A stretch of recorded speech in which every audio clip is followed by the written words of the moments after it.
Ganhar massa muscular pode ser um grande desafio para a maioria das pessoas, mas no vídeo de hoje trarei o guia definitivo para ganhar massa muscular. Um guia completo feito para todos os níveis, do iniciante, intermediário e avançado na musculação, com todo o conhecimento que você precisa para maximizar os seus ganhos de massa muscular em cada um dos níveis. O guia que te pega na mão e te leva para o melhor conhecimento para cada nível que você se encontra. Então bora lá maximizar os nossos ganhos de massa muscular. No vídeo de hoje eu quero te detalhar tudo, mas vamos começar pelo nível mais baixo, o iniciante nível 1. O iniciante nível 1 são aqueles iniciantes que estão começando a fazer exercício pela primeira vez, estão entrando pela primeira vez na academia para treinar de forma séria. Eles vão enfrentar um primeiro problema, que normalmente é a barreira que impede cerca de 90% das pessoas de conseguirem os seus resultados. Essa barreira é a falta de disciplina e a falta de constância. A primeira coisa que eu recomendo você fazer, a partir do momento que você entra numa academia, é comprar 2 livros que eu recomendo muito para quem busca disciplina e constância. Um dos livros é Nada Pode Me Ferir, de David Goggins, e o Nunca é Hora de Parar, do mesmo autor. São 2 livros excelentes para desenvolver disciplina. Esses livros vão te ajudar no processo de ir todos os dias para a academia, mas caso você não queira ler esses livros, simplesmente treine todos os dias. Siga o treino tradicional que a academia vai te entregar por um tempo. Aprenda as técnicas estudando por meio de vídeos na própria internet e coma bastante proteínas e tente se alimentar da forma que você considera saudável. Ou seja, evite frituras, ultraprocessados, essas coisas. A ideia no nível 1 é começar com a constância e criando o hábito. Mas resumindo, apenas treine e coma proteína. Só isso. Indo para o próximo nível, que é o iniciante nível 2. Ainda iniciante, mas iniciante nível 2.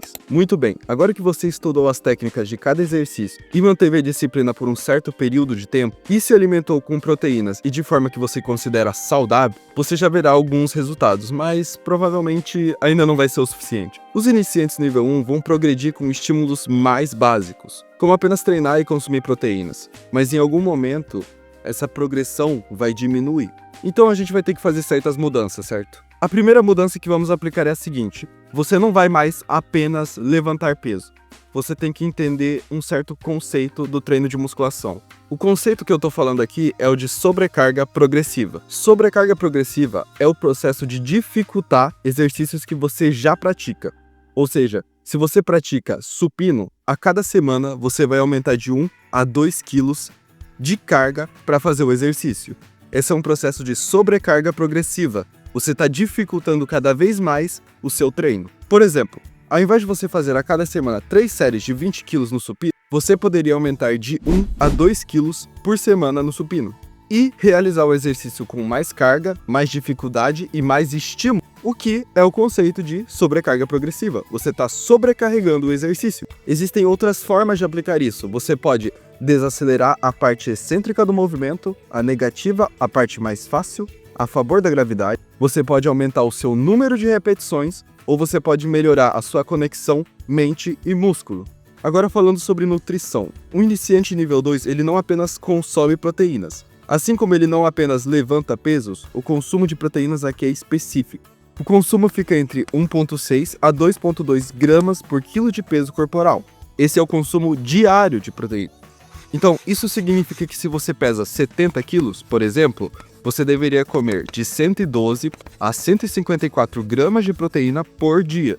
Em alguns casos é interessante você aumentar ainda mais a ingestão de proteínas, como por exemplo num processo de emagrecimento, quando você já tem um baixo percentual de gordura, mas essa faixa já vai ser o suficiente para a grande maioria das pessoas. Agora, quando você é uma pessoa que tem um alto percentual de gordura, que é muito gorda, isso não vai funcionar tão bem para você. Se você pesa cerca de 150 quilos, você não vai realmente precisar de 250 gramas de proteína ou mais. Você não precisa disso. Nesses casos de sobrepeso ou obesidade, é interessante consumir proteína a cada centímetro do seu corpo. Por exemplo, se você é uma pessoa com 1,80 de altura, é interessante você consumir cerca de 180 gramas de proteína. Não vai ser um cálculo exato, porém é muito mais eficiente que calcular pelo seu peso, porque a maioria do seu peso é gordura e não necessita de tanta proteína. Outro ponto é que, idealmente, a proteína deve ser dividida entre 3 a 5, até no máximo 6 refeições, mas isso não é muito significante quando comparado a consumir proteínas. Então, a grande parte do resultado vai ser você consumir proteínas. A divisão não é tão importante quanto isso, mas se você puder dividir em 3 ou mais refeições, é ótimo. Outro ponto que você já tem que definir aqui é o seu objetivo na dieta. Você quer perder gordura ou quer ganhar massa muscular? No caso da perda de gordura, você vai ter que entrar num processo de cutting, que é consumir menos calorias do que você gasta. No caso do aumento de massa muscular, você teria que fazer um superávit calórico, um bulking, que é consumir mais calorias do que você gasta. Definido o seu objetivo, você tem que entender o que é superávit calórico e o que é déficit calórico. Superávit calórico é consumir mais calorias do que você gasta. Déficit calórico é consumir menos calorias do que você gasta. Algo entre 500 para cima e 500 para baixo. E como é que você encontra quantas calorias você gasta por dia? Tem um site no Google que se chama TDE Calculator, que ele vai fazer toda a sua medida, tanto de cutting quanto de bulking. Você coloca suas informações dentro do site, ele vai calcular suas calorias, tanto para manutenção, quanto para o emagrecimento e quanto para o ganho de massa muscular. Pegando essas calorias, de acordo com o seu objetivo, você vai colocar no aplicativo Fat Secret, um aplicativo que você pode encontrar na Play Store.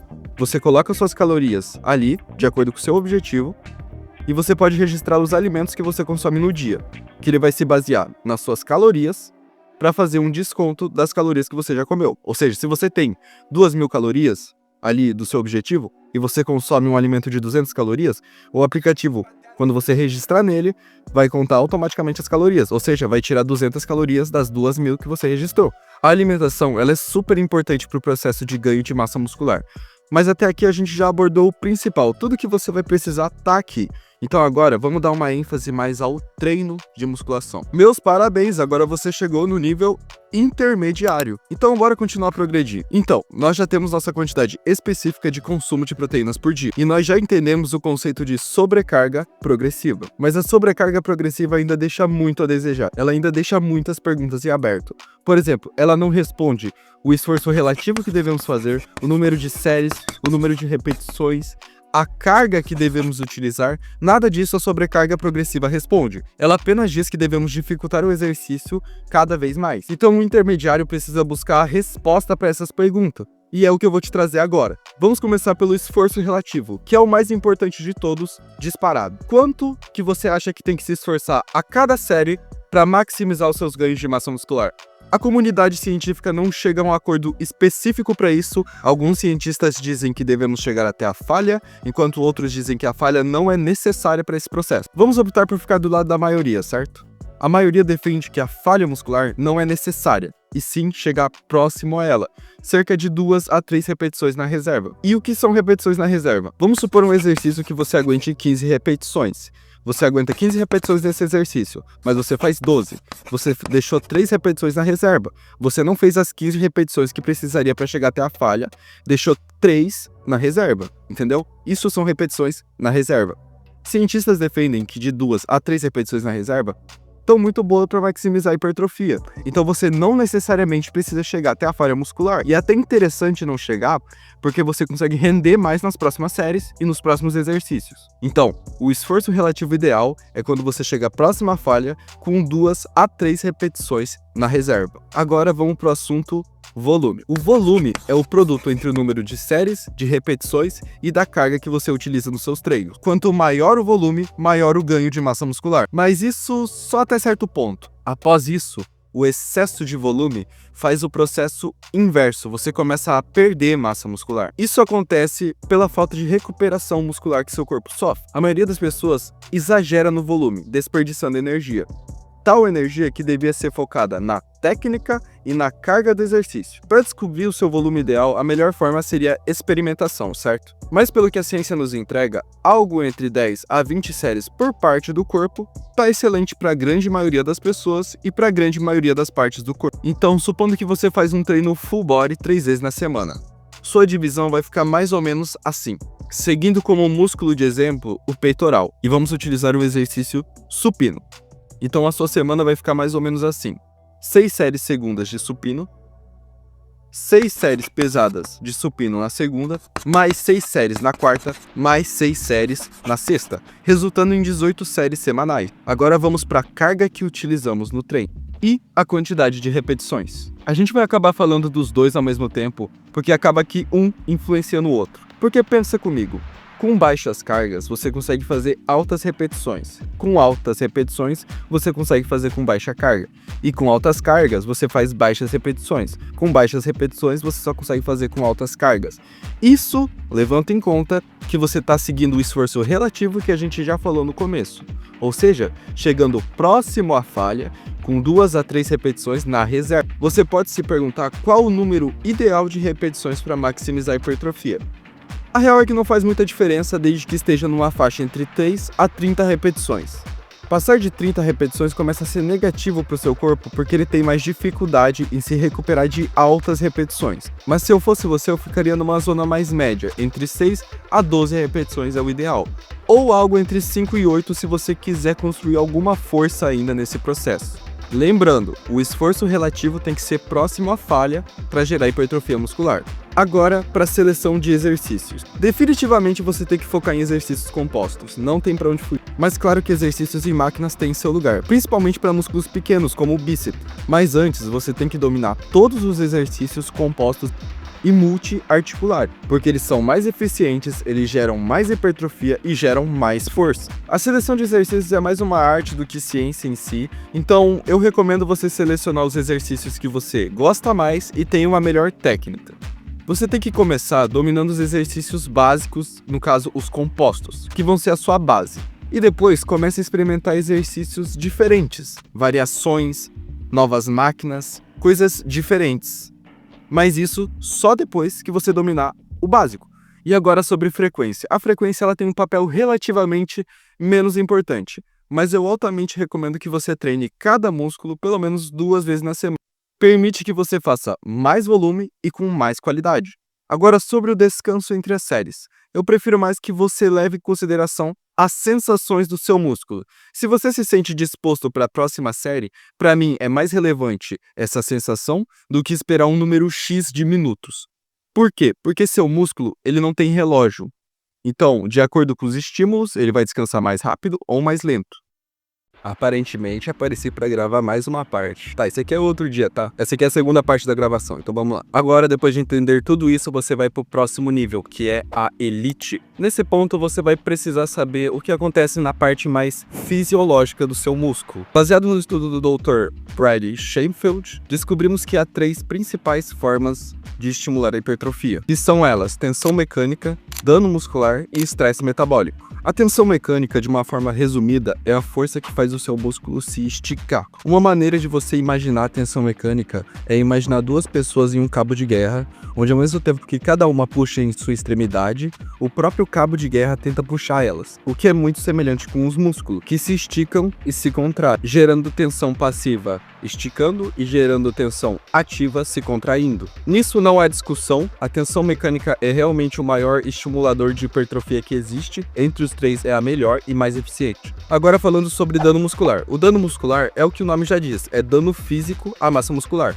como microfissuras que existem dentro do seu músculo. Elas só podem ser vistas por meio de microscópios. Muito se acredita que o dano muscular seja pelo menos parcialmente responsável pela dor tardia após o treino, aquela dor que você sente um dia após treinar um músculo. E tem pessoas que fielmente acreditam que essa dor é necessária para o estímulo à hipertrofia e para o crescimento muscular. Mas a ciência já descartou isso há muito tempo, porque maior dor não significa maior hipertrofia muscular. Se isso fosse verdade, os maratonistas teriam muito mais massa muscular, porque as maratonas geram muito maior dano muscular, gerando maior estímulo à hipertrofia.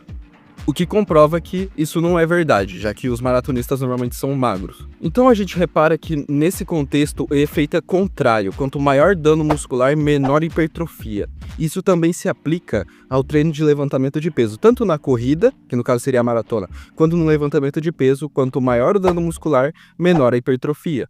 Isso até certo ponto, certo? Então, vai chegar um ponto que o dano muscular vai ser aceitável, mas depois desse certo ponto, ele vai começar a diminuir o estímulo hipertrófico, te fazendo perder massa muscular.